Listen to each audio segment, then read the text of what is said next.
join us here for this brief memorial event. I don't think you needed to individually know any of the young people who were affected by this tragedy to feel the enormity and the scale of it. And we gather today to condemn what has occurred in Norway, but also to honour the memory of what those young people stood for. And they stood for the same ideals that we do. They were a fraternal organisation. They were our friends. I want to share the letter that Phil Goff has written to the Minister of Foreign Affairs, Jonas Stone, because it captures everything that we want to mark today. Dear Jonas, please accept my deepest personal condolences and those of the New Zealand Labour Party for the tragedy you have suffered in Oslo and on Utoya Island. We grieve with you for the families who have lost their children and loved ones. We grieve as a fraternal party which shares your values and ideals.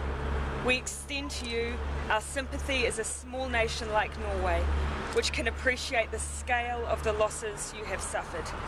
Norway can be proud of the role it has played internationally in seeking to broker peace between conflicting groups and in upholding human rights. We deeply admire the work Norway has done and the leadership it has shown. This makes the disaster which has happened in your country even harder to comprehend. Our thoughts are with you, and we hope that the support and sympathy from around the world will help sustain you in Norway at this difficult time. Fraternally yours, Phil Goff, Leader of the Labour Party. I want to share one personal thought. I do have many friends in AUF.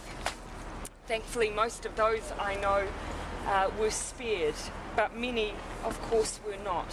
One who was on the island during this tragedy was a refugee from Uganda who had been brought in by AUF to a safer, more peaceful life, and was caught in the events on the island that day. And although he has survived, he watched many of his friends fall around him. I want to honour what AUF stand for and the struggle that I know they will continue to fight, and that is for peace, not only in their own country but around the world. We honour them.